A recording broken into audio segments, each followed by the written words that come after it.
Heaven and Earth by Gabrielle Henriette. Introduction. The various considerations which are set forth in the following pages seem, in the first place, to need an apology, in view of the fact that they completely revolutionize existing astronomical concepts. It may be said in this connection that scientific evolution, which does not specially aim at destroying previous supposed knowledge, although it does so in the end, is the result of the progressive influence of the age which makes it inevitable. And if the change, therefore, had not taken place today, it would unavoidably have occurred sooner or later in the course of time.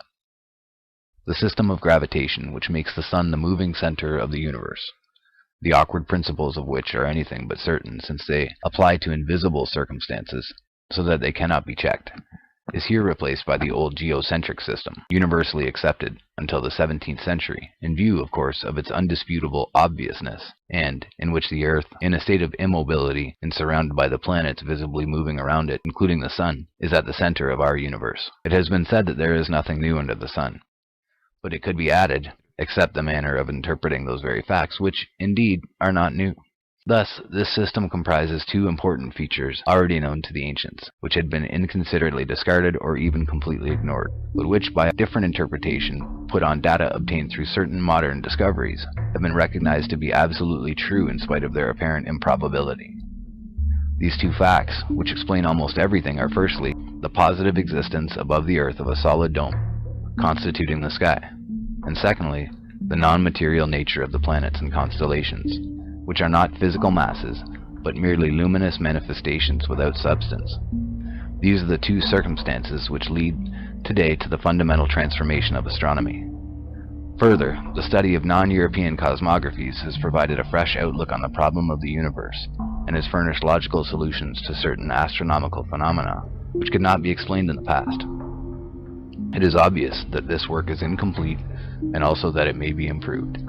It is therefore hoped that the assistance of various technicians, particularly in the field of optics, will help in due course to solve the remaining problems, as the important thing is not to try and prove one's infallibility, but to arrive at the truth. It is usual in the exposition of a new system to try and disprove the preceding theories which are now considered to be impracticable and obsolete, and it is to this end that the comments on gravitation and other hypotheses have been made. They should not be regarded as being directed against anyone in particular. The author acknowledges her indebtedness to all those who from the earliest times throughout the ages have, by their accumulated labor and efforts, made possible the realization of this work today. On the fact that the Earth does not rotate, and on the existence of a day and of a night cosmic breath stream. Copernicus had evolved another theory, which he also explains in his treatise on the revolution of the celestial spheres, that if a body is to revolve around another, the first one must have a spherical shape and rotate about its axis in the manner of a spinning top. Consequently, in order to make this notion fit in with the movement of the Earth around the sun, which he had devised in order to explain the seasons, he suddenly decreed that the Earth was round, contrary to the general opinion at the time, and then proclaimed that it had a movement of rotation about its axis. The great inconvenience in this proposition is that the rotation of the Earth cannot be seen to exist, either with regard to the position of the sun, or clouds during the day, or of the moon and other planets by night. On the other hand, the fact of the immobility of the Earth has an immense advantage over the theory of the rotation, in that it can positively be recognized as such, and it can safely be said that if the Earth cannot be seen to move, there are 100 chances in 100 that it does not do so. The theory of the rotation of the Earth, however, may once for all be definitely disposed of as impracticable by pointing out the following inadvertence. It is said that the rotation takes 24 hours, and that its speed is uniform, in which case necessarily days and nights should have an identical duration of 12 hours each all the year round.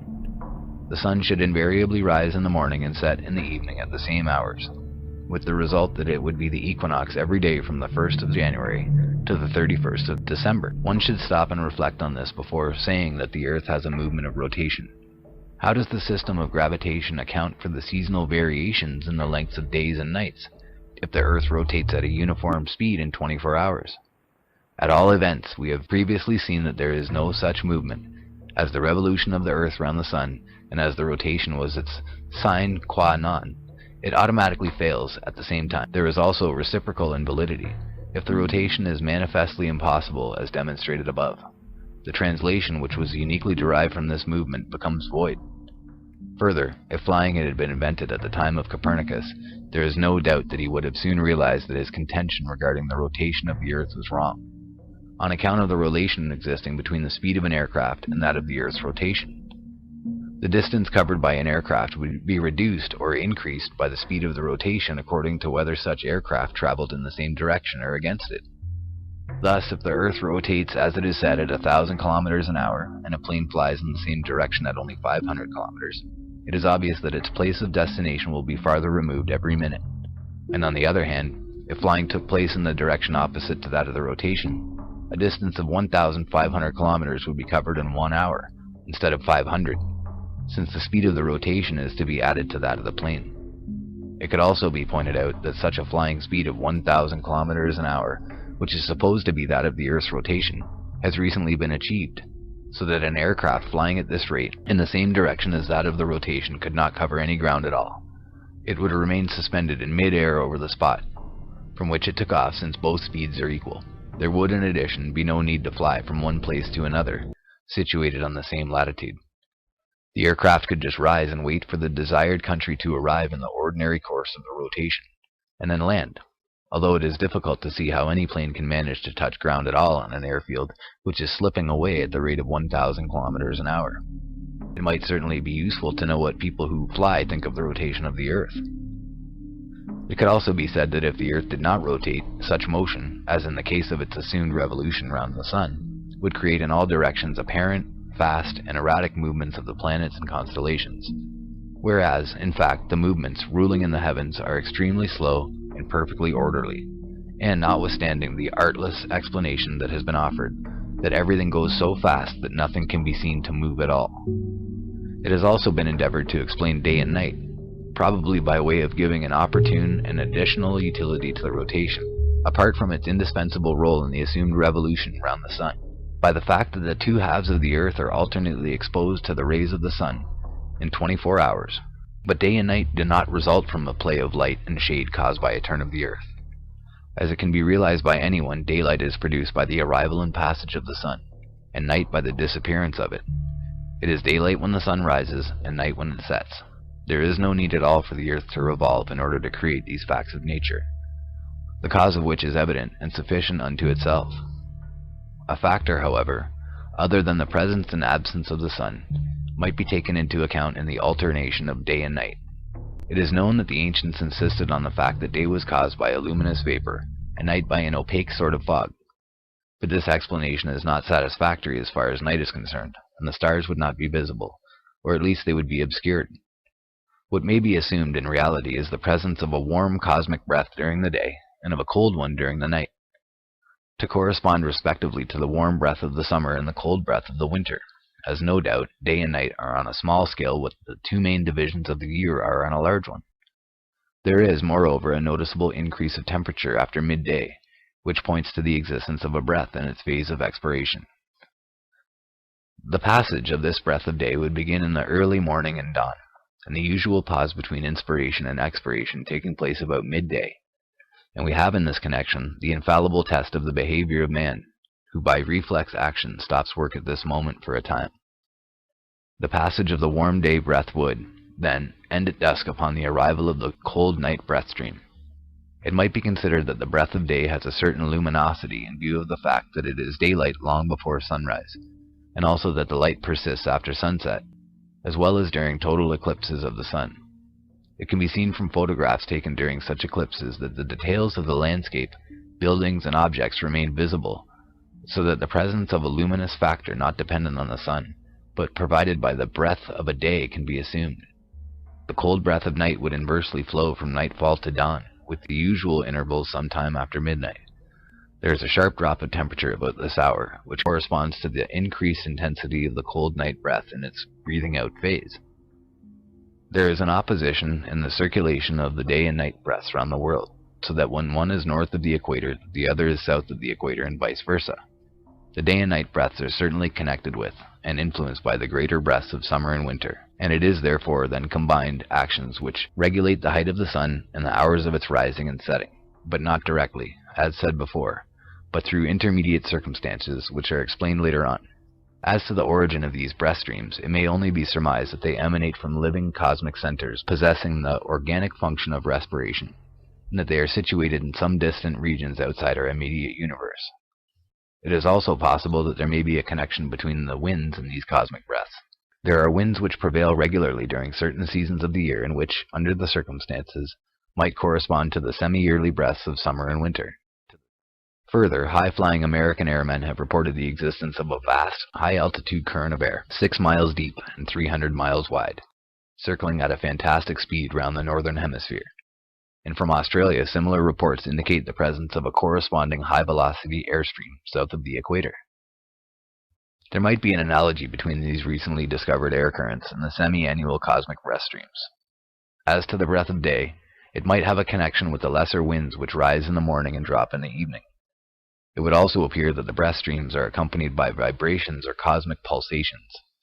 The breaths of day and night by 12 pulsations each, which are the hours, and the semi-annual breaths of summer and winter by 6 great pulsations each, of a duration of 30 days.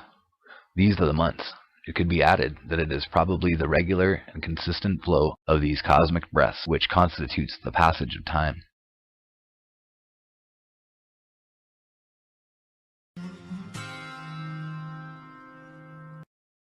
On the revolution of the planets round the Earth. All of the planets, including the Sun, revolve round the Earth. These circumstances cannot be denied, since they are plainly visible, either in the ordinary with the naked eye or with the help of the telescope. It can be said, in this connection, that in the case of a science which should be based exclusively on observation and not on speculation such as astronomy, the evidence of the senses is the only factor upon which conclusions can, and must be, based. This method of investigation by means of the senses is neither primitive nor naive, as has been suggested. It is used in all existing sciences, except in occult research, where invisible phenomena are described as real, and exactly, it may be remarked, as in the case of the gravitation system. If the planets can be seen revolving round the Earth, it is for the decisive factor that they do revolve in such a way. It is asserted that this is not so, and it is maintained that the Earth and the planets revolve round the Sun. We note with astonishment, however, the bizarre and definitely suspicious fact that these planetary movements are not visible. They cannot be seen, and yet they are called real. How then can these movements be proved and their speed be ascertained, since they are invisible? On the other hand, the existing geocentric planetary motions which can be observed and measured, and which consequently constitute a perfectly valid system, are condemned as unreal and apparent. A pertinent remark may, incidentally, be made on the subject. Why do the astronomical tables which are published year after year give the so-called apparent movements of the planets in the zodiac?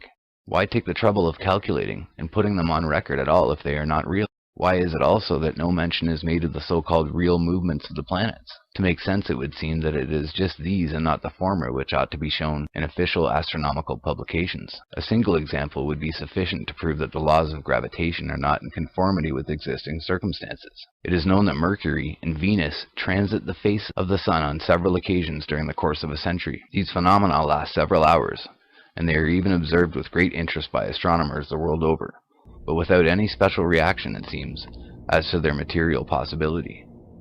The shortest distance of Mercury from the Sun is said to be somewhere in the region of 50 million kilometers, and that of Venus 100 million kilometers. Consequently, if these two planets do really revolve the Sun, they cannot transit it except by means of an enormous distortion of their orbits, lasting several hours.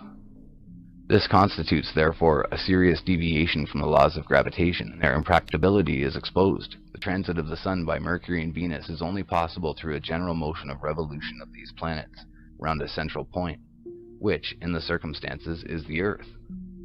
It is not either explained how the laws of gravitation manage to adapt themselves to the retrograde motions of the planets. Mercury several times per year retrogresses and becomes stationary altogether for a month.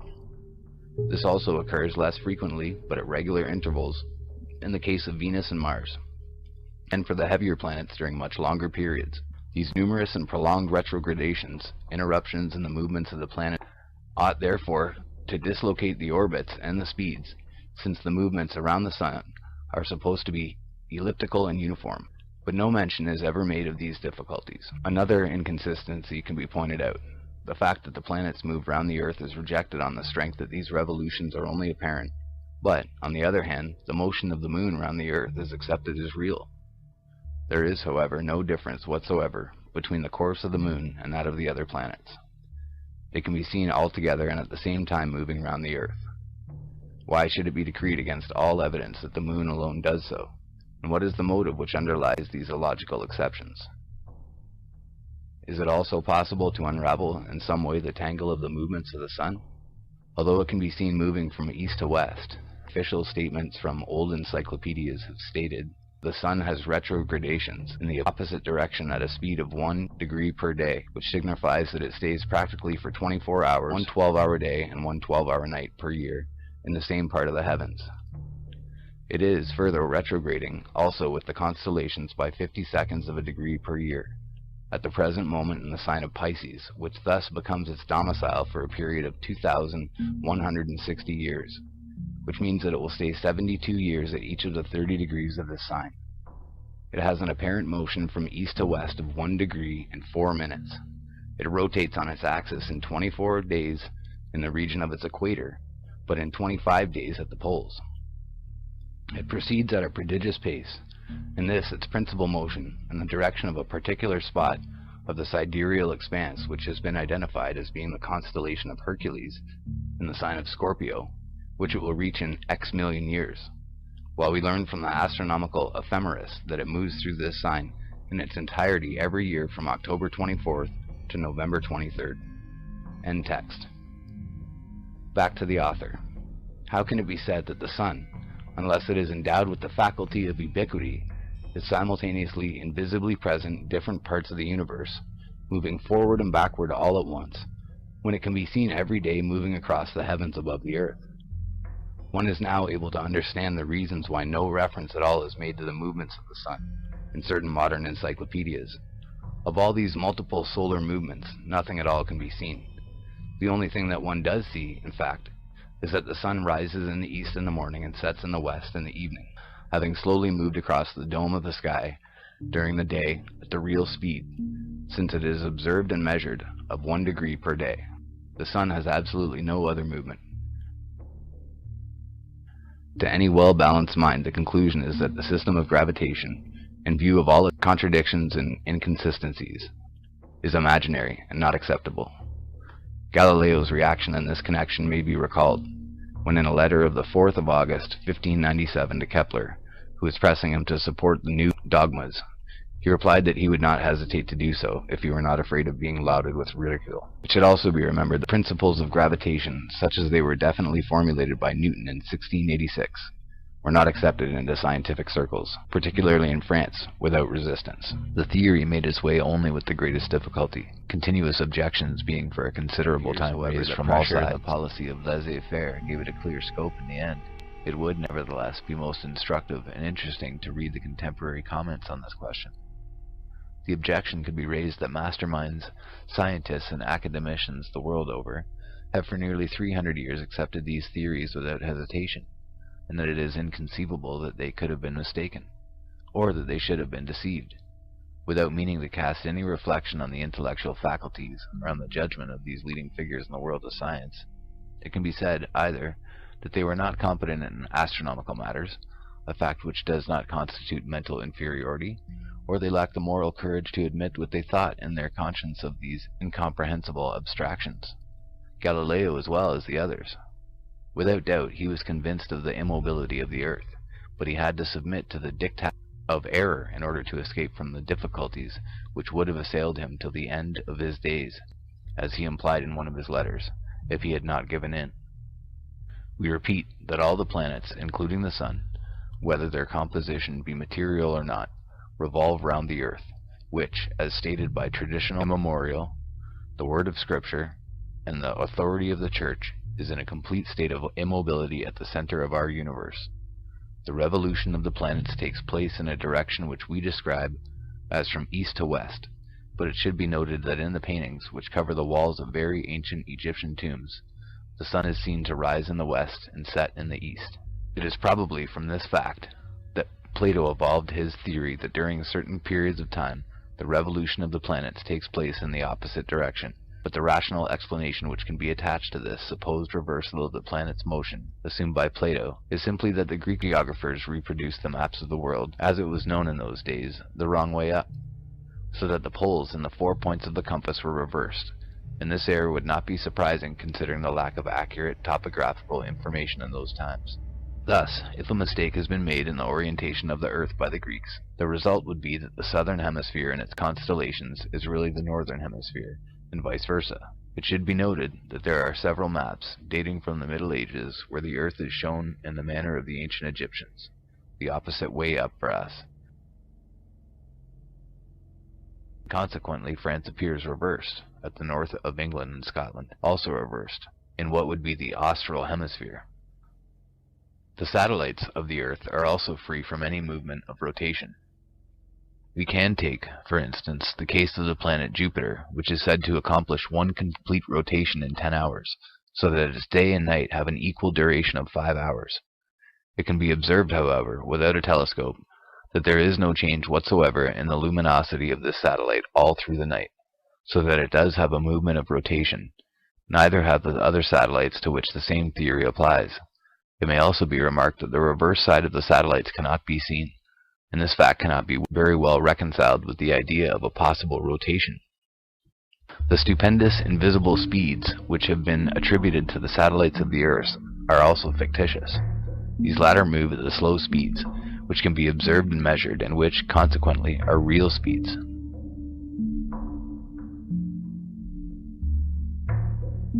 The word firmament is derived from surface, and the French word cilum, which signifies chiseled material.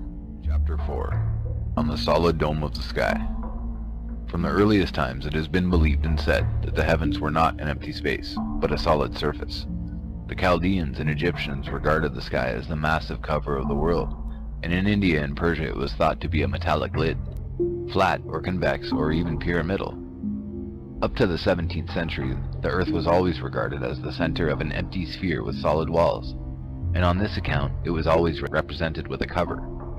This indispensable complement, however, was eliminated upon the advent of the theory of gravitation. For convenience sake, as a solid dome limiting the space around the Earth would have rendered impossible the extravagant motions of the planets, which were sent revolving in the air at phenomenal distances. Thus, from this time, the fact universally accepted for thousands of years that the sky is a firm surface completely disappeared.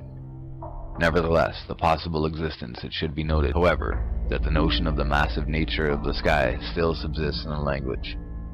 The word firmament means ciel, which is derived from surface, and the French word from cilum signifies chiseled material. The matter of a solid vault over the Earth is a question of great importance in view of the tremendous consequences which would result from this fact, if it happened to be true. There is no doubt that the general reaction is one of incredulity, but on the other hand, it can be considered that it is not without reason that the ancients believed in the existence of the material vault of heaven, nor without reason either that this notion should have been consistently handed down through the ages since the earliest times up to the 17th century, in all parts of the world.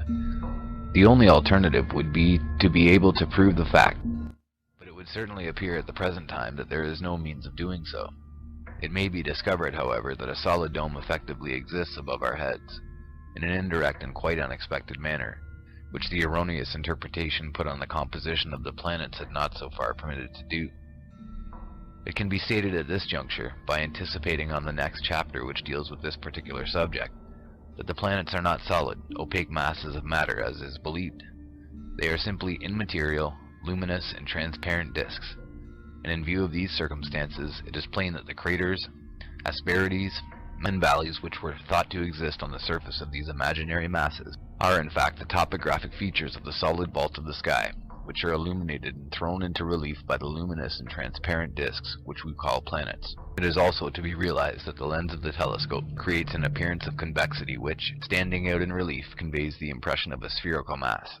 But this convexity effect is merely an optical illusion. The dome of the sky can be seen not only through the transparent satellite disks of the Earth with the help of the telescope, but also with the naked eye.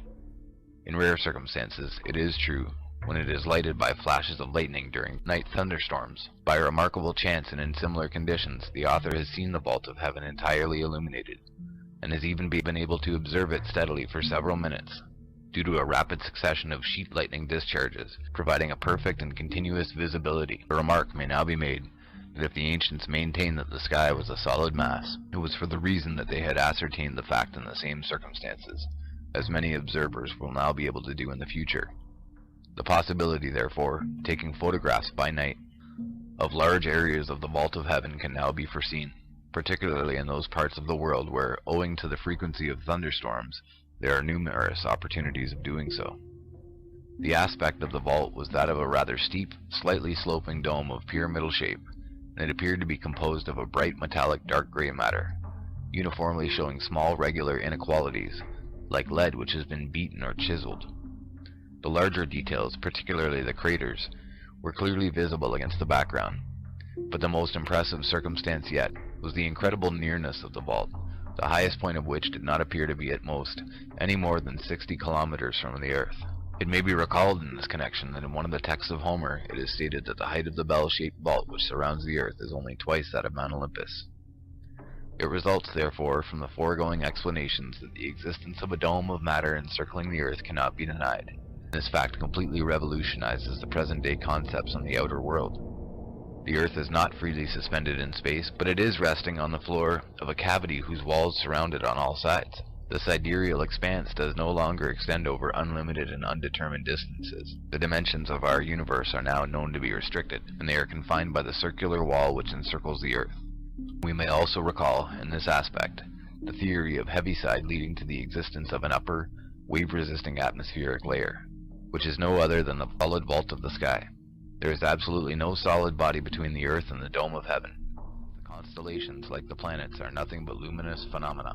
The meteorites are obviously fragments which became detached from the vault, from which we can conclude that the inherent brilliance of the sky is due to the present metals in its composition. The fact is that the earth at the beginning of time must necessarily have become separated from the adjoining mass, which now constitutes the vault of heaven, and therefore the parts now divided must contain the same elements. All the metals and ores of the earth are consequently present in the surface of the sky.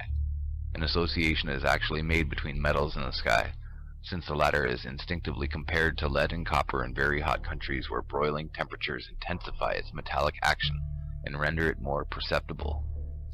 In classical literature, there are two specific references to the metallic nature of the sky, apart from the one to be found in Egyptian cosmology, but the former may not be independent of the latter. First, we read in the poems of Homer that star-strewn Olympus, dwelling of the gods, is made of glittering bronze, and secondly, in the Old Testament, the prophet Job gives what may be regarded as an exact definition of the sky when he proclaims it to be a mirror of metal. It is to be observed in this connection that when poetical reference is made to the silver mirror of the moon, it is the metallic surface of the dome appearing under the transparent disk, which in reality may be described as a silver mirror. It may further be remarked that in the mythology of the Orient, the attribute of the sun goddess is the sacred mirror. This is another association with the true nature of the vault, and it must be admitted that the latter, especially when it shines and sparkles under the sun, undoubtedly looks like a mirror. It has frequently been observed that there is a resemblance between glass and the sun. In the 6th century BC, Empedocles regarded the sun as a vitreous body which collects and reflects the light of the ether. It has no luminous power of its own. British astronomer Palmer in the last century held the view that the sun is a lens, which he also said transmits to us the rays emanating from the Almighty.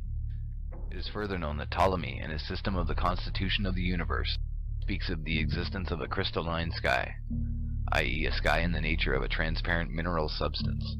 One may think in this connection that it is not impossible that due to the heat developed by the passage of the sun's disk, there may be a fusion and vitrification of the siliceous materials contained in the vault, so that it becomes coated in certain places with a layer of glass, which would communicate to the solar disk by transparence, identical properties, so that it might become similar to a lens.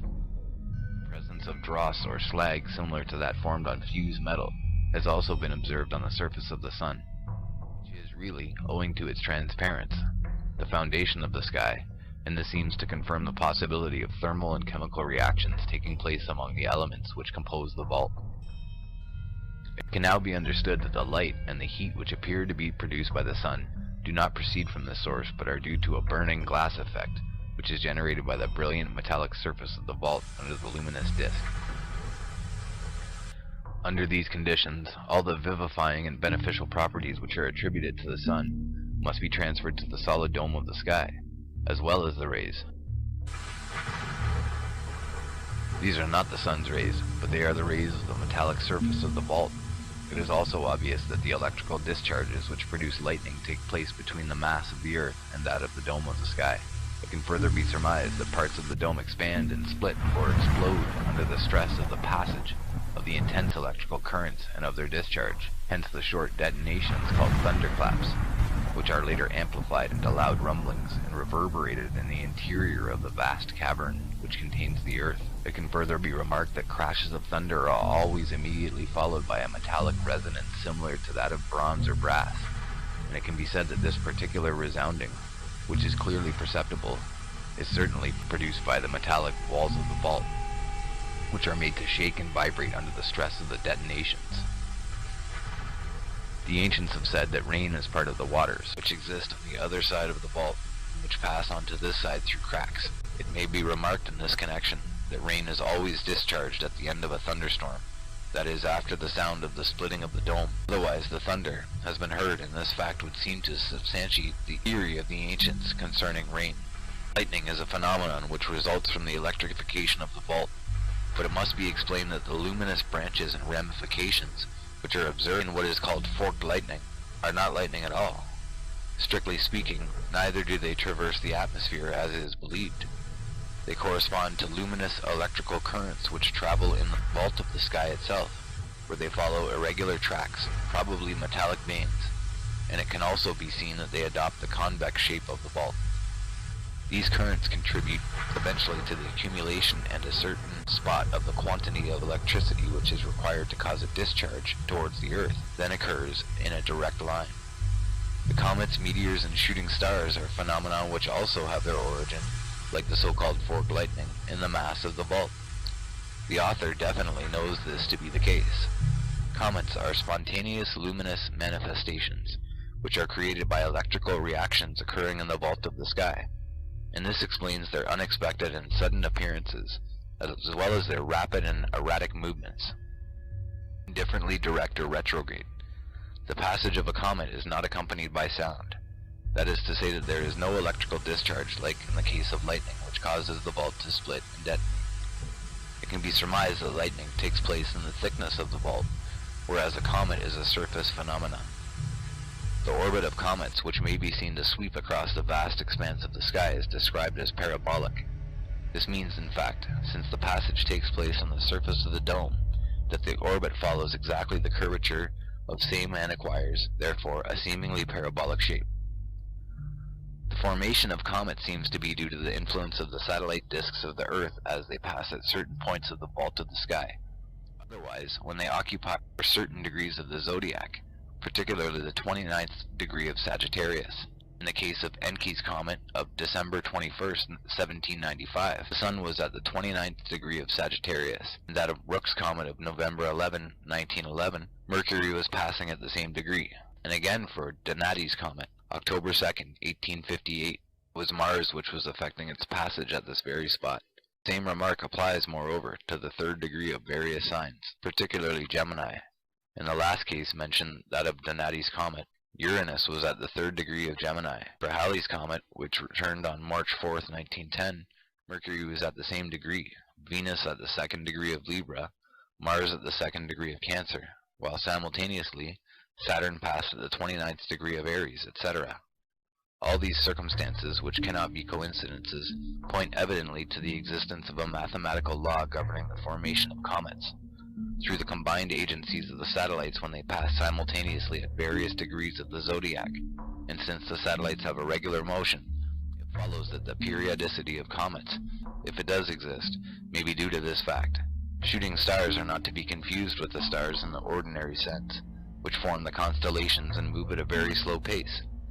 They are luminous manifestations which glide rapidly on the surface of the vault of heaven, without any electrical discharge towards the earth. They are thus related to vault lightning, especially as they sometimes can be heard to emit crackling sounds like sparks. Meteors are also luminous phenomena resulting from electrical reactions which occur in the vault of the sky. It has been observed that they are frequently accompanied by detonations and by a sound similar to that of thunder, which is, therefore, caused by the splitting of the dome, so that there can be no doubt as to their real origin.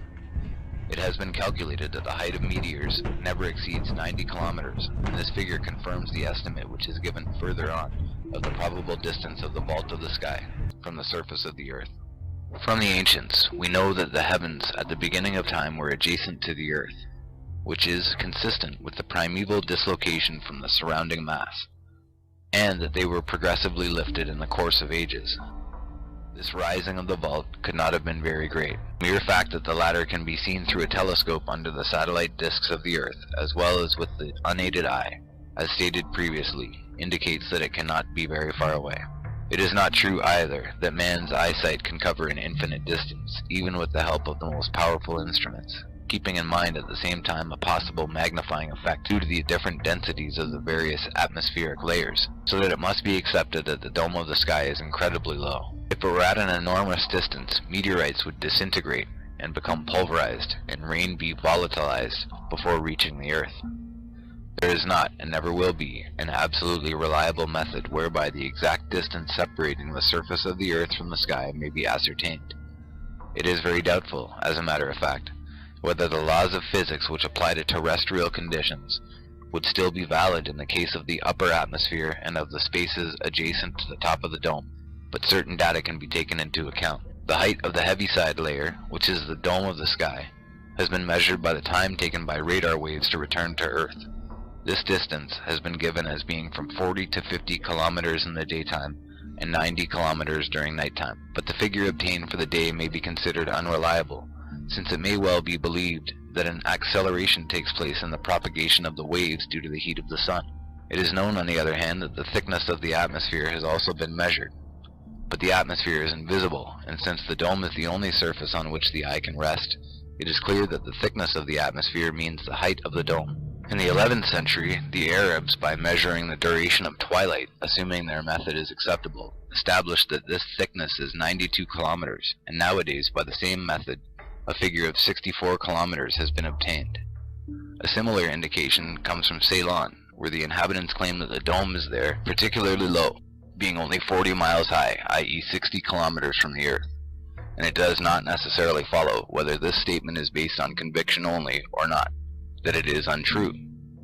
This figure is also consistent with the impression of the author, who has seen and observed the dome of the sky during a sufficiently long period of time to enable its probable distance to be judged, as well as humanly possible, and the conclusion is that the distance separating the surface of the earth from the sky, and which may vary in some places, does not exceed 80 to 90 kilometers. The first telescope used by Galileo Galilei, which was of his own construction, had only a threefold magnifying power. Nevertheless, he could with this small instrument see the eminences of the vault, described by him as being the mountains of the moon. That is to say, that instead of saying 80 to 90 kilometers, 50 to 60 might be nearer the mark. The vault of the sky may not be absolutely rigid, but may at intervals alternately recede and advance, so that under these conditions the changes of atmospheric pressure would obviously result from the varying heights of the vault. The azure color of the atmosphere may be due to the presence in the surface of the sky of certain metals or of their alloys, which provide a blue coloring matter, such as copper oxide or cobalt. This latter metal, particularly which is used for producing blue-colored glass, is found in very large quantities in meteorites. Its color could be diffused by the sun onto the atmospheric layers, even if they do not completely reach the top of the domes, as the latter could cast a reflection from a distance. It might also be inferred that the reddish tint of the transparent disk of Mars is due to the fact that the part of the dome which underlies its orbit contains iron oxide, which provides the compound of this color. On the immaterial nature of the satellites of the Earth.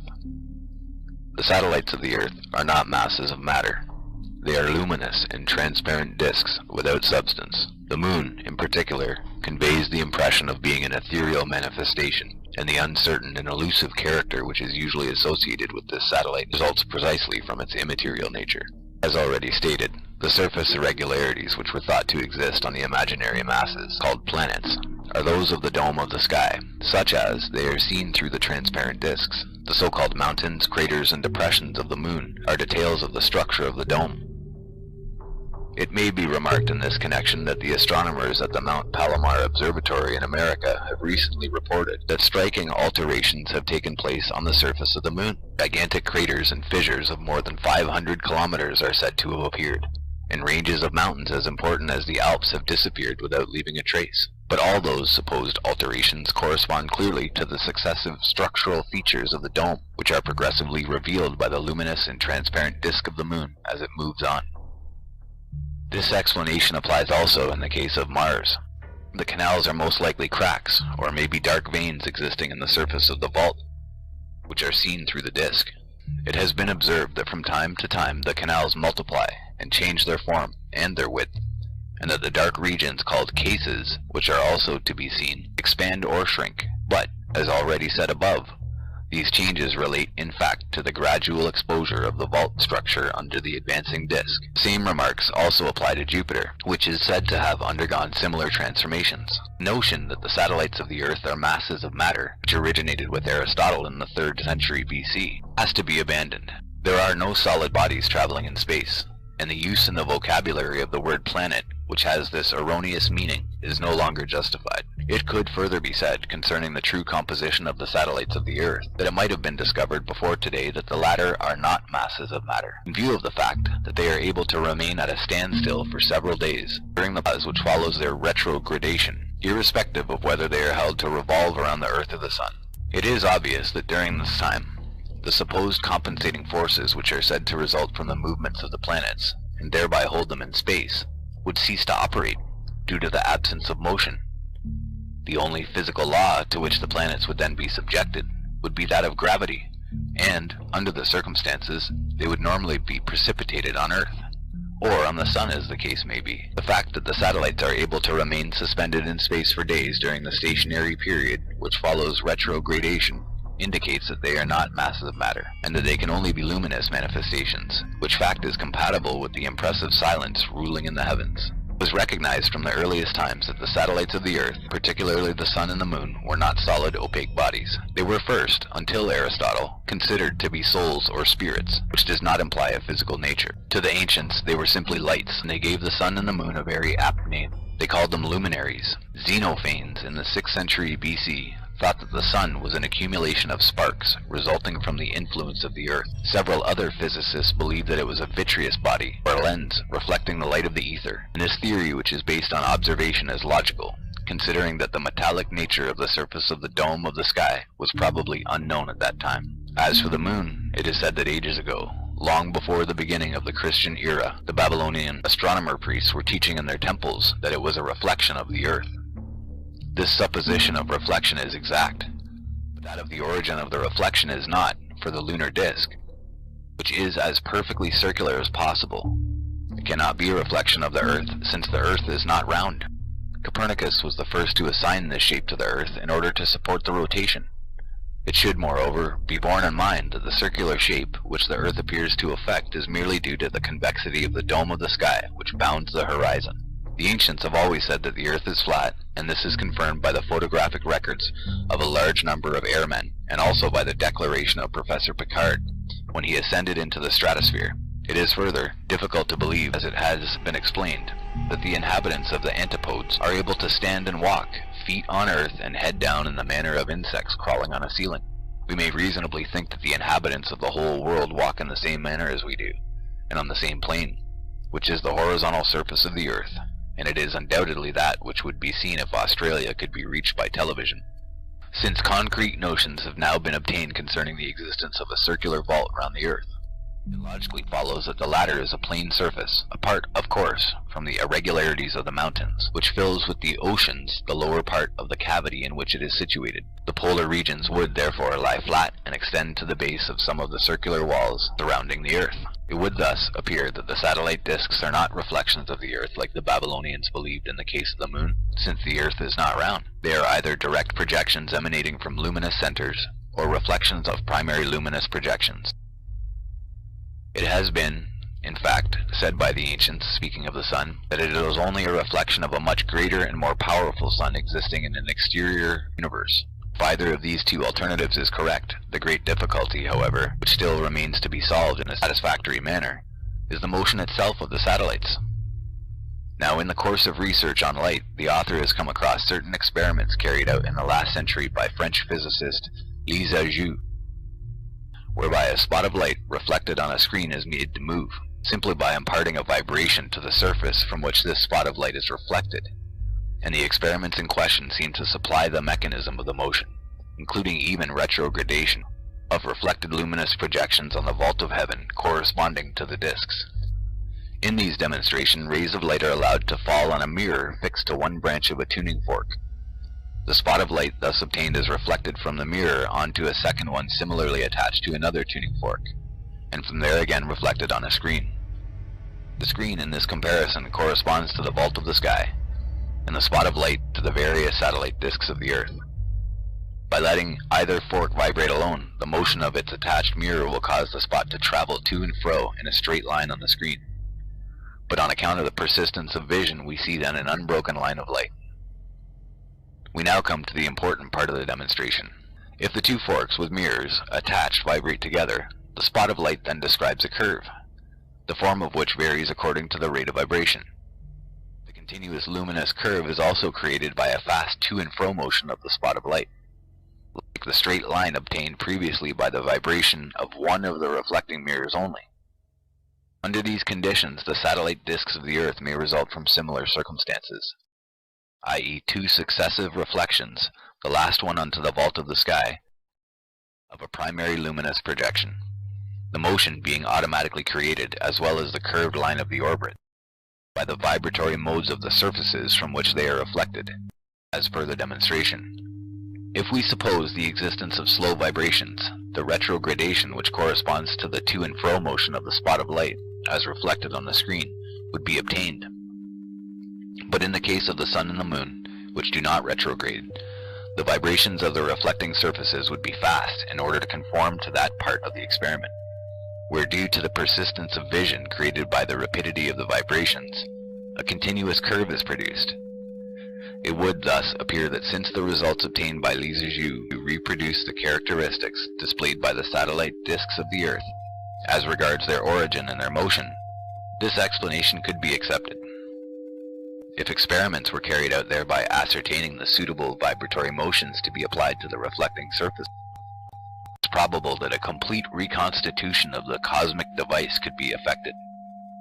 Before becoming aware of the Lulu tests, which now seem conclusive, the author was of the opinion that the motion of the disk satellites of the Earth was due to a natural, although unexplainable, moving projection device, since the fast or slow, either direct or retrograde movements, as well as the period of immobility of the satellites, can all be reproduced by the mechanism of cinematography. As to the origin of the vibratory agents, the author's theory is that they result from a passage of the semi-annual and daily cosmic breath streams, of which they follow the increasing and decreasing phases. It is stated in the Hindu texts, to which reference has already been made, that the chariot of the sun becomes restless upon the arrival of dawn, signifying here the breath of day, which sets in motion, and this might indicate that the simultaneous vibrating of the two reflecting surfaces which determine the ascending and descending movement of the sun is produced and governed by the breath of day.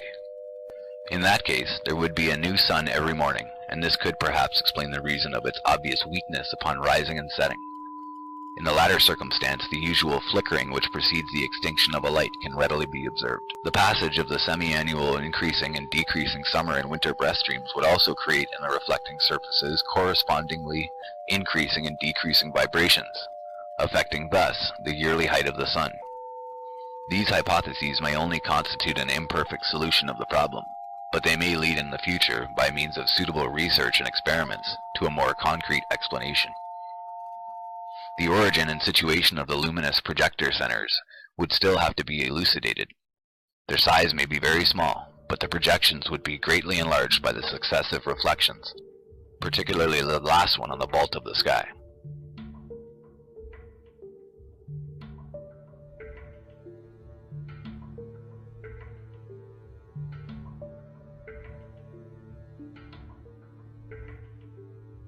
primary sources of light may be situated, as the ancients thought in the case of the sun, in an exterior universe communicating with the interior of the cavity, which contains the earth by means of openings. As early cosmogonies include many references to the existence of doors and windows in the vault of the sky. It is improbable that the exploration of sidereal space, as far as it can be carried, will ever permit to clear up the difficulty or furnish information as to the situation of the vibrating surfaces from which the disks are reflected on the vault of the sky. It can also now be understood that, since they are reflections,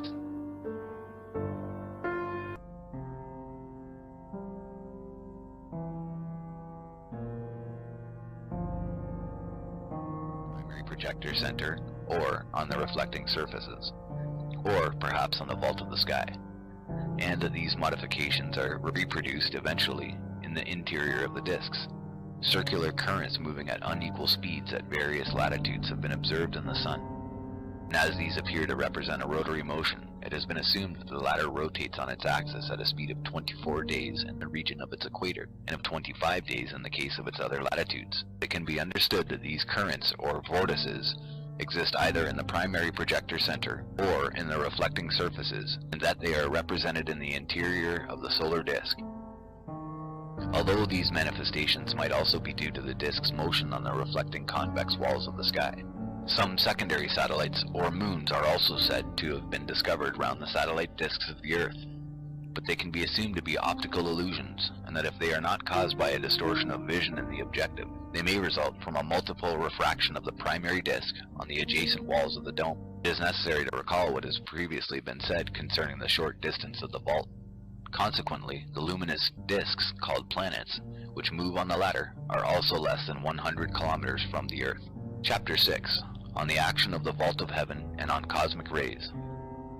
It cannot be doubted that in virtue of its great mass and short distance from the Earth, the vault of heaven exercises a powerful influence not only on the Earth itself, but also on all it contains and everything living on its surface. The vault generates and discharges the energies which, under the name of cosmic waves, rays, or radiations, are day and night incessantly received from outer space. These waves are believed to emanate from the stars, although it has been observed that they also come from a direction where there are no stars at all, and this has given rise to the theory of the existence of invisible stars. But, necessarily, all radiations received from the exterior emanate from the vault of heaven. It may be thought that the latter, in a general way, acts on the climate and the temperature depending on its composition and distance. It may well be assumed that the very high temperatures of the equator are due to the fact that the vault is nearer the Earth in this part of the world. The influence of the vault is principally exercised through the medium of the satellite disks of the Earth moving on its surface, by the particular action they exert on the latter. The disks stimulate and reveal its characteristics. We have seen, for instance, in this connection, that heat and light rays are developed by the vault under the sun. All the disks are conductors of the radiations which proceed from those parts of the vault which underlie the path of their orbit. And it may be understood that these radiations are not all of the same variety, nor do they have the same intensity, since the composition of the vault is likely to vary according to its height, and also that the nature, size, and speed of the disks are different. It is therefore due to this function of transmission of the radiations from the vault that the ancients had given the satellite disks of the Earth the name of interpreters. It is now possible to assume that life, with its phases of incarnation, birth, growth, decay, and death, results from cycles combining Earth energies and the cosmic forces which are received from the vault of the sky through the medium of the satellite disks of the Earth. Another important feature concerning the vault is the fact whereby, taking into consideration the metallic nature of its surface, it must possess a hypnotic non-vibratory influence, which, it may be expected, participates with the Earth energies and the cosmic forces in the phenomenon of life. It is also most probably this hypnotic action exerted on the Earth throughout the day by the vault, which induces sleep at night. Insomnia would, therefore, mainly result from an insufficient exposure of the body to its influence during the day. The dome of heaven must also constitute an important factor of physical and mental well-being, particularly when its presence is known and kept in mind. The author knows that healers transmit the vital energies it contains, and also, incidentally, that these operate through the correspondence existing between the shape of the body and the shape of the heavens, which man is a small replica. It has been said before today, in this connection, that the universe, signifying the heavens or the vault, according to some texts, lies over the earth face downwards, with the head in the east and the other extremities in the west. A much deeper implication must, however, be attributed to the vault of heaven on the religious plane, and some of the cosmic energies it contains and radiates must definitely be regarded as divine. They are the universal gods, which were the object of primitive worship, and have since reappeared under different names in successive religions. It may be said at this point that the fact of knowing the true origin of the energies which create the religious complex in man does not in any way affect their divine nature, or prevent their being worshipped as in the past. On the contrary, the heavens and this word has a single meaning, which is that of the material and radiating vault which encircles the earth. It was therefore described as being the dwelling of the gods. In all early theologies, the vault itself, under the names of God the Father, Lord Almighty, was the supreme deity personified. For instance, in Greece, by Zeus, the god on high, of whom all the other gods were only parts or manifestations, meaning by this the various radiations which proceed from the different parts of the vault. The satellite disks of the earth, particularly the sun, were also regarded as gods, due to their revealing and communicating the divine energies. We are thus gradually led to identify the triad of divinities which form, in a more or less confused way, the basis of all religions. The first is obviously the vault of heaven, God the Father. Second is the Son, the true Savior of the world, classically described in early theologies as the Son, S-O-N. And since the third, or Holy Spirit, according to the theological definition, proceeds from the Father and is revealed by the Son, S-O-N, S-U-N, it is clear that the height and light rays, as well as other energies which proceed from the vault, or Father, such as they are revealed and communicated by the intermediary of the Son, otherwise the Son, corresponds to the rays or breath of the Holy Spirit. The Babylonian priests astronomers had identified 36 gods, or cosmic energies, which consequently emanate from 36 specific points of the vault, if the figure is exact. But in what way were they able to discover the existence of these energies or gods? Simply by observing the movements of the satellite disks of the earth on the vault, which they had to this end divided into 350 fixed degrees, 12 signs of 30 degrees, and recording the particular reactions, always the same, which the repeated passages of the disks over certain points of the vault infallibly determined in the behavior of man and in nature. In this way they could establish a systematic and accurate classification of the energies which are contained in the vault. These forces, considered as gods, were said to govern all terrestrial and human circumstances, including all diseases. It would thus appear that the cosmic rays emitted by a particular spot of the vault and personified by Ares, the god of war, through transmission by the disks, incite men and nations to fight one another. But when the disks, however, move away from the dangerous spot in the vault, and the influence is no longer transmitted, the desire for war dies away again. Or again, that the particular vault radiations personified by Apollo confer what is called innate, poetical, musical, or other artistic genius to the individual, and this by means of an exact geometrical relation called aspect, existing on the day of birth between their position of the disks and a determining point of the vault, say, in this instance, the 25th degree of Virgo. It may also be that the hypnotic action exercised by the vault compels man to blindly obey the cosmic impulsions, such as they are received through the medium of the satellite disks of the earth, but some of which it is said may be resisted. It should also be pointed out that since the heavens are in the shape of a man, it is presumable that all the waves they discharge, whether their length or speed of propagation, reproduce this pattern, and this has consequently led to the mythological belief that gods descend from heaven to earth to be born there as men, and also to the narratives of their discourses and actions in this world. The reason was that Phaeton, after harnessing the horses to his father's chariot, could not drive it properly in its usual course, and it had practically destroyed everything on earth. This description seems to refer to an accidental slowing down of the sun's speed, whereby the heat generated by the metallic surface of the vault would be increased to such an extent as to cause the disastrous consequences referred to above. The disks, which have been observed traveling in space, sometimes at very high speeds, and which are called flying saucers, are also luminous manifestations. It must be agreed that they resemble, except as far as the speeds are concerned, the satellite disks of the Earth, and they have the same origin. It may be surmised in their case that either the primary projections are imperfect, or that the vibratory motions of the surfaces from which they are reflected on the vault of the sky are intermittent and irregular, thus producing short and erratic manifestations. It may be recalled that several observers who have seen flying discs from a short distance have described them as appearing to be metallic objects. That is to say that, here again, the vault of heaven is visible through the transparent discs. With regard to the cigar-shaped saucers which have been taken for spaceships, it is obvious that this oblong appearance merely represents a flattened disc. This deformation is presumably due to the shape of the vault, showing it thus at a different angle. There are two facts which are to be mentioned concerning flying saucers. Firstly, that practically all cases occur when Mercury, Venus, or Mars are either stationary or in slow motion, direct or retrograde.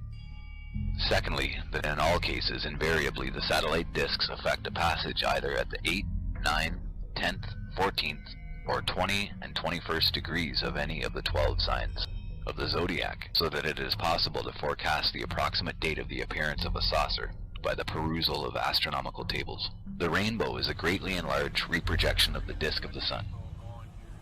It should be explained that only half of the iridescent border of the circle appears on the vault of the sky, but that the other half is always visible at the same time on the surface of the earth, where it can only be observed with difficulty as it is on the horizontal plane. It is only from a height such as the top of a hill that the complete reprojection of the solar disk can be seen in its entirety.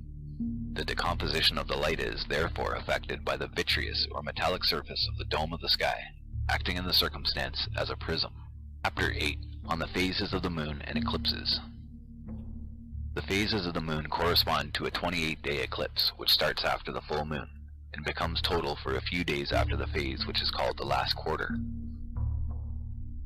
The end of the eclipse is marked in succession by the reappearance of the new moon, followed by the first quarter, and the full moon corresponds to the end of the eclipse. The explanation which has been furnished that lunar eclipses are caused by the shadow which is cast by the earth when the sun is situated behind it and in opposition to the moon is not to be retained. The phases of the moon which constitute a true eclipse of long duration are not caused by the fact that the sun remains 28 days behind the earth and in opposition to the moon, any more than in the case of an eclipse of only a few minutes' duration.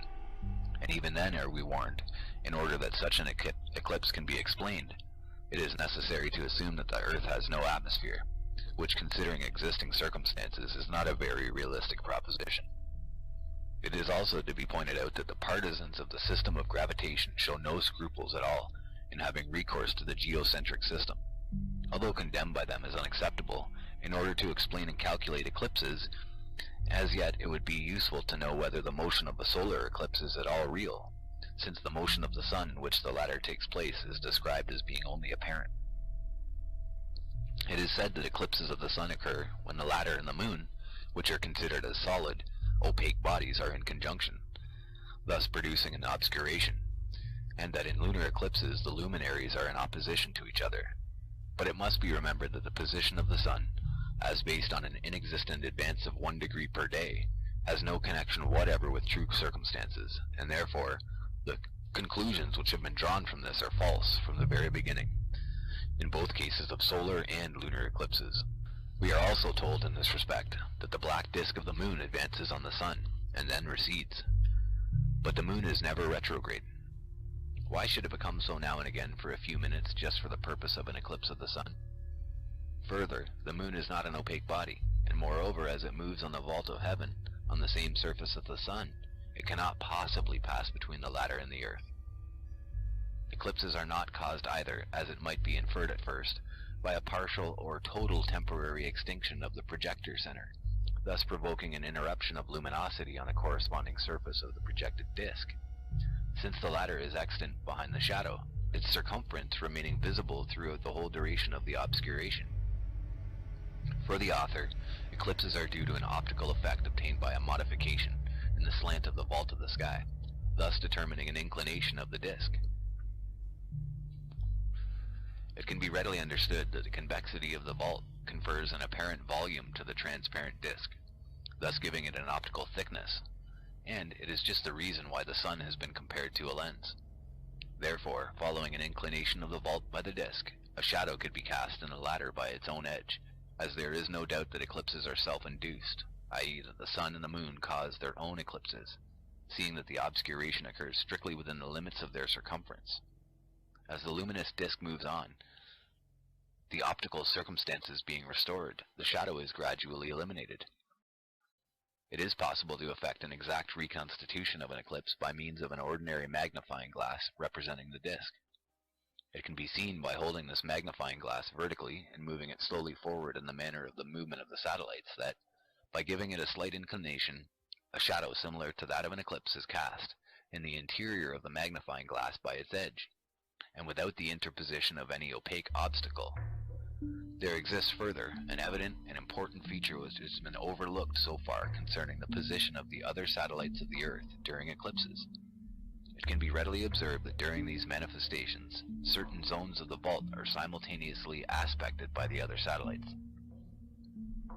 The degrees in question are the 28th of Sagittarius, 8th, 9th, 10th, 11th, and 12th of Capricorn, the 14th through the 17th and the 21st of Virgo, and of Aquarius. There cannot be an eclipse of the sun or the moon on any one date without these degrees being simultaneously aspected by the other satellites, and it appears, consequently, that the combined influences of certain parts of the vault of the sky, which become sensitive by the passage of the satellite disks, contribute to the formation of eclipses. The correspondences between the longitudes of the disks and the true position of the sun or moon during eclipses should be systematically investigated in order to discover the connection. It may, however, be regarded as certain that eclipses are not due to any intercalary passages taking place between the sun, the moon, and the earth, nor to any shadow cast by the latter. The fact that eclipses of the sun occur in certain conditions at the time of the new moon must be regarded merely as coincidences between the cycle of solar eclipses. The periodicity of the moon and the movement of an X-point of the wheel of constellations, which in this work is held to be an immaterial structure supporting the luminous manifestations called stars. It is this X-point of the wheel of constellations which, moving with it at the speed of 1 degree per day, should replace the sun, which is supposed to move at this speed. It should be added that not only eclipses but also luminous manifestations as well as atmospheric and geological phenomena such as comets, flying saucers, falls of meteorites, earthquakes, volcanic eruptions, inundations, tornadoes, and even thunderstorms, rain, and snow are always systematically accompanied by aspects formed by the satellite disks of the Earth with certain fixed degrees. It may be easily checked, for instance, that earthquakes only occur when there are simultaneous aspects within the 8th degree of Aries, the 10th of Capricorn, the 29th of Sagittarius, and the 2nd of Aquarius. This point would then pass in close conjunction with one of the lunar nodes at the time of the new moon. These coincidences permit effectively to calculate solar eclipses, but do not determine them. Natural manifestations should not necessarily be confused with their own causes, nor regarded as such. Chapter 9. On the Stars. There are definitely no solid bodies between the Earth and the dome of the sky. Stars are not masses of matter, and they do not result either from projections like the satellite disks of the Earth. Xenophanes, or Xenophanes, in the 6th century BC, thought that the humid exhalations of the Earth contained latent sparks which, after some sort of condensation, formed the stars, and this explanation appears to be acceptable. The astronomers of ancient Egypt believed also that the stars were suspended from the dome of the sky by cables like lamps, and the fact is that on very clear nights, filaments or lines connecting the stars of each constellation can be clearly distinguished. From this we may conclude that there exists above the Earth a network of ethereal cords, certain parts of which, particularly at the intersections, condense and retain permanently the radioactive emanations from the Earth, thus constituting the stars. This does not exclude the possibility of any effects resulting from the influence of the dome of the sky or from the presence of the sun during the days. It is also evident, since all the constellations are seen to move in bulk, that it is the frame or structure acting as their support which revolves and carries them along. It could further be surmised that this stellar network above the Earth is, at intervals, subjected to phases of tension and relaxation, which would have the effect of enlarging or reducing the size of interstellar spaces, and also that the volume of the Earth's radioactive emanations varies according to seasons or other causes, therefore increasing or diminishing the luminosity and the number of the stars. The stars are thus nearer the Earth than the satellite disks which move on the vault of the sky. and this fact is in accordance with the theory of both Anaximander or Parmenides. Concerning supposed occultations of the stars by the moon, it can be said that it is not necessary that the latter should pass in front of a star to render it momentarily invisible, since the same result is achieved if the moon, the brighter light of which causes the disappearance of the star, passes at the back of it. When we speak of a stellar network or system, it is self-evident that there are two such networks, one over each half of the Earth, which possess different signs and constellations and meet over the equator. It can be observed that the constellations make a complete circle of that part of the heavens in which they are situated in 1 year, which is equivalent to an approximate speed of 1 degree per day. And it is this advancing motion of the constellations of 1 degree per day which for some incomprehensible reason has been attributed to the sun. In our regions north of the equator, this movement takes place from west to east, in a direction opposite to that of the satellite disks of the Earth. As to the possible origin of the motion of the stars, this could be determined by a magnet action exercised by the metallic dome of the sky, or perhaps by the passage of the daily and semi-annual cosmic breath streams. It has been said that there exists a regular retrogression of the constellations of 50 seconds of degree per year, and that this movement was first noticed by Hipparchus in the 2nd century BC, when comparing his notes with those which another observer, Timocris by name, had made 1.5 centuries beforehand.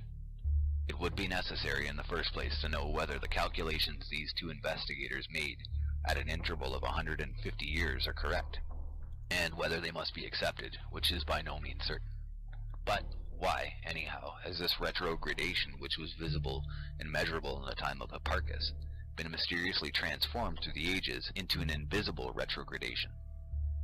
A difference of 50 seconds per year is appreciable over a length of time, as it amounts to 1 degree in 72 years, and it should by now, since the 2nd century BC, equal about 30 degrees. It is, however, impossible nowadays to see this considerable difference in longitude and in the position of the constellations.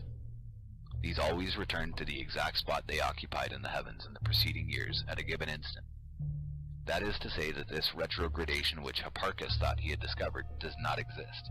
And if it does, why, considering the importance which is attached to it, doesn't it figure into the official astronomical publications? There is therefore no retrograde motion of the zodiacal signs over each other. Aries, actually presumably occupied by Taurus, is not in Pisces. Pisces is not in Aquarius, and etc. They are still in the same order at the place they occupied in the beginning of time. Further, the theory of the precession of the equinoctial point, which was derived from the supposed retrogradation of the constellations as extended to the sun, cannot be substantiated. Chapter 10. On the precession of the equinoctial point. This theory consists of two erroneous propositions concerning invisible and inexistent movements of the sun, and of a corollary which would be logical if it did not defeat the theory itself. In the first place, the sun, although its motion takes place in the reverse direction, is said to accompany the constellations and to progress with them at a speed of 1 degree per day, and in this way to cross the line of the equator twice a year, on the 21st of March and 22nd of September, at an equal distance from the poles, so that one half of the Earth receives the light of the sun, while the other half remains in darkness, a circumstance which determines the equinox. And for this reason the point of intersection where the sun is supposed to cross the equator is called the equinoctial point. But where in the first place is the need for the sun to pass on the line of the equator to create the equinox? This equal duration of day and night undoubtedly results from the undisputable fact whereby sunrise occurs exactly 12 hours after sunset. Why give an artificial cause to a circumstance of nature, when the origin of which is as clear as daylight? According to the second proposition, the sun, with the constellations, is said to have a retrograde motion of 50 seconds of a degree per year. We arrive now at the kernel of the theory whereby the sun, retrograding by 50 seconds a year, it follows that the point where it crosses the equator on March 21st and September 22nd also has a yearly retrograde motion, called precession, of an equal number of seconds. But in that case, the conditions required for the equinox cease to exist. It should be pointed out here, first, the theory should really be called precession of the equator. It is the equator which would have a retrograde motion, since it is on its line that the point of intersection crossed by the sun, called equinoctial, is situated. Further, the equal duration of day and night is said in this case to be only possible when the sun is on the line of the equator at an equal distance from the poles. whereby one half of the Earth receives the light of the sun and the other remains in obscurity. Therefore, if the line of the equator on which the equinoctial point is situated moves backward, as in the precession, the sun when crossing this point will no longer be at an equal distance from the poles, and neither will have the two halves of the Earth be identical, and an equal distribution of light and darkness over the Earth would become impossible. This theory defeats its own end. It might also be added, incidentally, that at the moment of the equinoxes, on March 21st and September 22nd, the sun at midday reaches a point in the heavens which is equidistant from the culminating height reached during the summer solstice, and the lowest point attained during the winter solstice. Thus, to be intelligible, the height of the sun should, in the respective hemispheres, be measured on a horizontal line passing through this middle point reached by the sun at the equinox, and not on the line of the equator as is actually done. When, for the 6 months from the autumn to the spring equinox, i.e. March 21 to September 22, we find the paradox by which the height of the sun is shown as below the equator at midday. In the scheme of the precession, the sun is said to cross the equator nowadays at the 6th degree of the sign of Pisces, which corresponds to the 24th of February. It should therefore be the equinox on that day, after which the days should normally start on their habitual increase. In the way of nature, however, the equinox invariably takes place 26 days later, on March 21st, the days beginning to grow longer from that date. As this fact obviously upsets the precession theory, it is declared that this annual retrogradation of the equinoctial point, which latter is crossed by the sun in order to form an equinox, which equinox marks the beginning of spring, has no effect on the seasons, and it would also seem on the equinox itself. So one may ask in the end what the object of this riddle is at all, and why should any causes, even if they are invisible as in this case, be assigned to circumstances which fail to materialize. It can thus be seen from the few remarks made above, that the theory of the precession of the equinoctial point is an entirely artificial arrangement, which, once unraveled and scrutinized, cannot be taken into account. Chapter 11, on the formation and the age of the Earth. The formation of the Earth has resulted logically from its dislocation from the surrounding mass of matter, which is now the vault of heaven. All the ancient cosmogonies are in agreement on this point. It is stated, for instance, in the Egyptian cosmogony, that the sun rose from the waters and that a shaft of light created a fissure in the mass of matter, which separated the heavens from the earth. I'll read that again. It is stated in the Egyptian cosmogony that the sun rose from the waters and that a shaft of light created a fissure in the mass of matter, which separated the heavens from the earth. It may also be assumed that the weight of the bulk of the waters helped to cause the downfall, or perhaps a succession of vibratory shocks. The dislocation of the earth may not have taken place instantaneously in one block. It must have continued from place to place, sometimes with difficulty, over a period of several years. Hesiod, in his history of the War of the Titans, signifying the mountains against the vault of heaven, has left us a striking picture of what must have been the birth of the earth, or at least one of its phases. He describes the heavens falling from their height and shaking the earth on its base, crushing the bold Titans under enormous blocks of burning rock, the terrifying fracas of the thunder, the flashes of lightning, the fire consuming the earth, emitting suffocating vapors, and a blaze. Could be added the prodigious masses of water falling in cataracts from the depths of heaven onto the earth. Hesiod states that the revolt of the Titans, that is to say the length of time taken by the dislocation, lasted 10 years. It is even probable that for a long time afterwards parts of the vault must have crashed from time to time before its final consolidation. It may be said that mountains did not result from volcanic upheavals, but that they were released in that shape, including summits and peaks, from the depths of heaven. Thus, the mountains of the earth find their counterparts in the valleys of the vault of the sky, and vice versa. In the same way, the deep and wide circular depressions which have been discovered sometimes at very high altitudes, and which are filled with water either from atmospheric condensation or rain, and appear to be lakes, have not been hollowed out, as it is assumed, by the fall of gigantic meteorites, of which no traces can be found, but are indeed natural formations which result from the dislocation in the mounts or circular eminences which exist in the vault and are their counterparts. The megalithic blocks, including the extraordinary specimens found in the Easter Islands, are also natural rock formations, the upper parts of which happen to be freed from or broken off the mass of the vault at the moment of the dislocation, while their lower parts remain buried in the earth.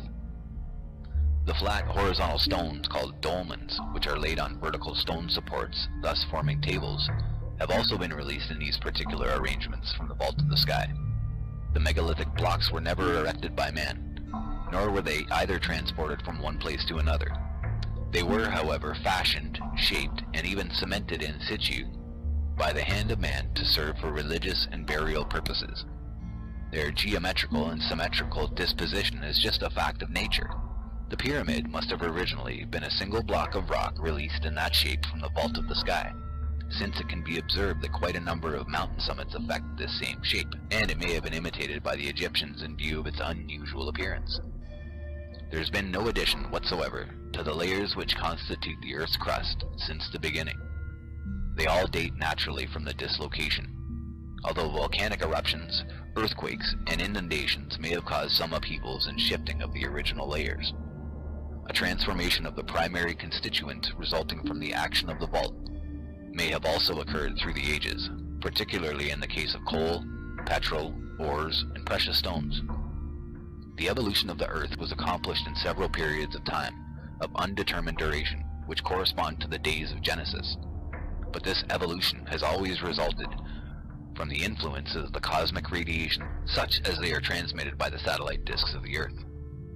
These may not either have appeared all at the same time, and their successive formations may have contributed to a large extent to the evolution of the Earth, which, from a certain period, became exteriorized through the appearance of vegetation, animal species, human races, and their various degrees of civilization.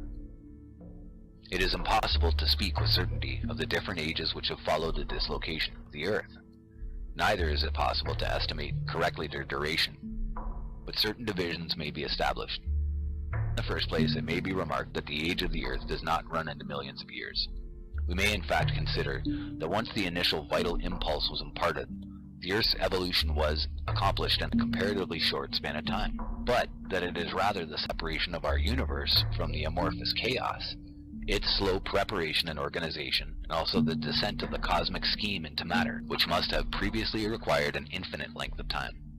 It is stated in Nordic mythology that the Earth floated on the waters during 700 years, but this period of stabilization must have been much longer and taken at least 2,000 years, and even after its final consolidation, the Earth must have been subjected to periodical cataclysms, resulting from seismic shocks and submersion by water, but not volcanic eruptions, since the internal fire of the Earth may only have been in an early smoldering stage at this time. It would be interesting to know in this connection how this fire in the center of the Earth started at the beginning. It may have originated from a spontaneous ignition produced by the impact of burning rocks from heaven, or even lightning.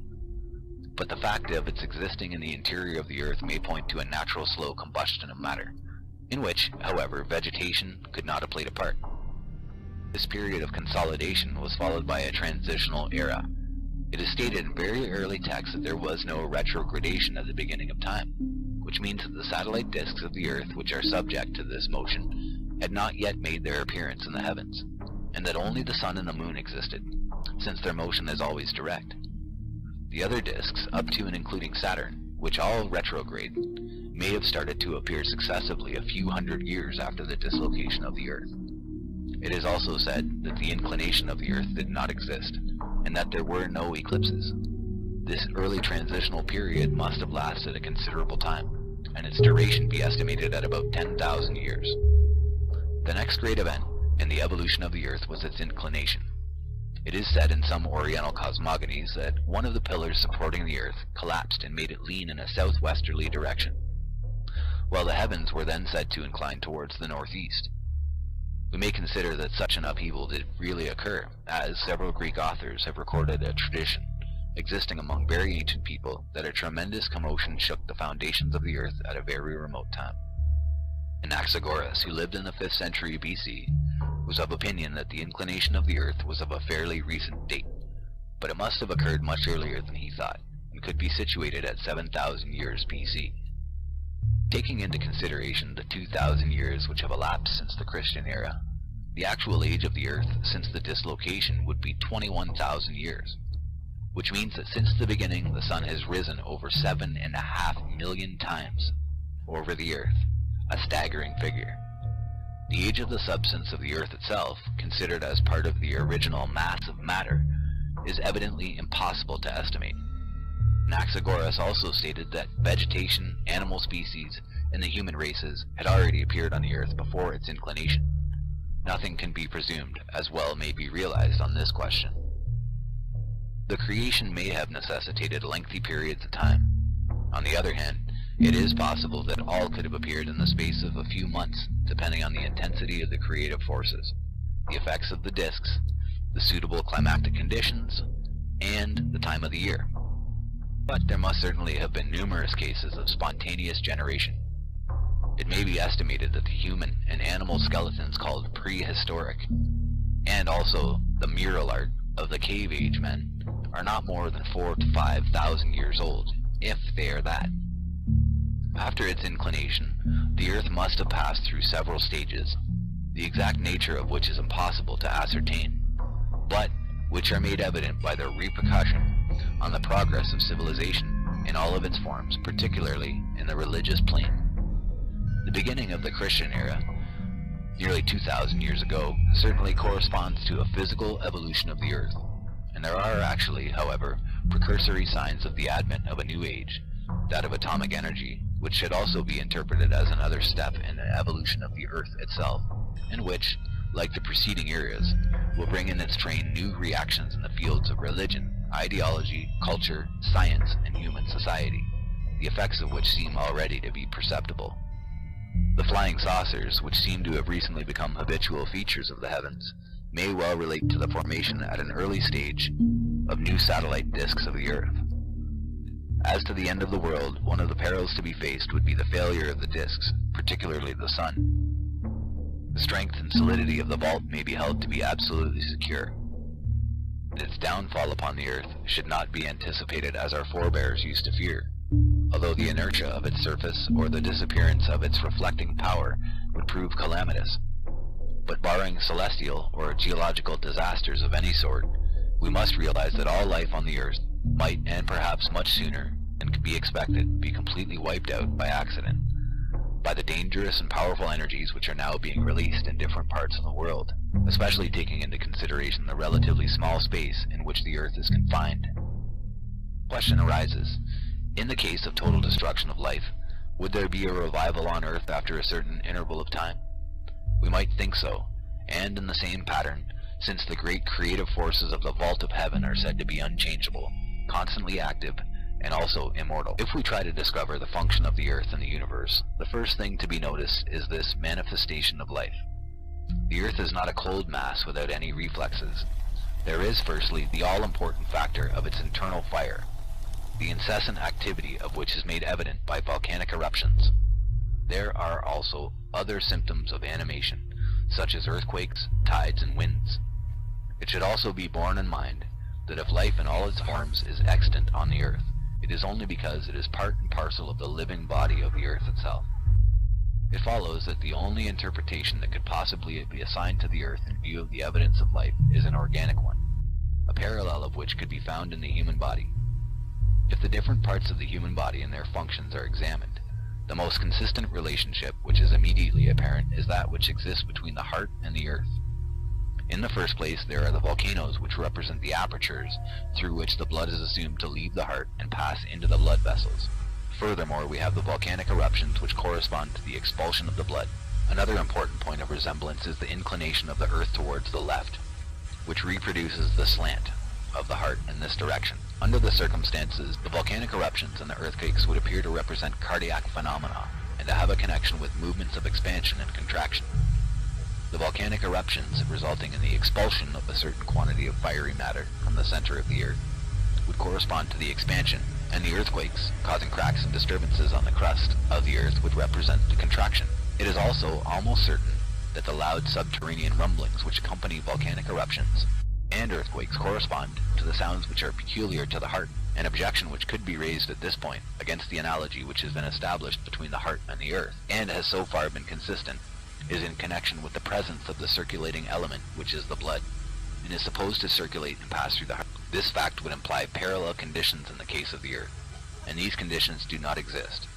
But the circulation of the blood could be disclaimed, seeing that it cannot be proved, as it is impossible to know exactly what the conditions are in the heart in vivo, and also that the circulation by means of X-rays, cannot be seen to exist. It would rather appear that the blood is immobilized in the heart, veins, and arteries in the same way as the marrow is enclosed in the bones. And the similarity of the arrangement seems to confirm this view. It should also be considered that it is a material impossibility for 1 3/4 pints of blood to pass every 10 seconds, as it is said, through the heart, which is the size of a man's fist. The speed of the blood, given as 50 centimeters per second, is also difficult to accept. Furthermore, it has been calculated that the speed is reduced to 5 millimeters per second in the capillaries. But, since the volume of the blood which is said to issue from the heart is so constant, it is obvious that if it circulates rapidly when leaving this organ, it cannot continue its assumed circuit at a considerably reduced speed in the capillaries without causing an obstruction resulting in an immediate blockage of circulation. It is also evident that if there is no communication between the two halves of the heart, there cannot be any communication between the capillaries to permit circulation. This points to the existence of two independent and opposite systems, or networks, of blood vessels. The valves, which are found in the veins, have nothing to do with circulating the blood. Their function would be to support the weight of the venous blood, which is heavy, and to keep it in place, particularly if the body is erect.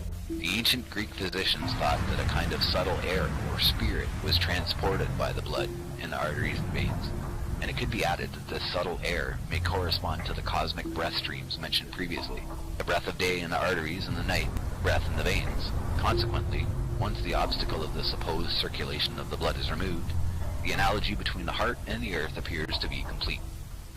Taking into consideration the fact that this analogy is only an assumption, and also that the preceding remarks are only brought forward for the purpose of endeavoring to support the same.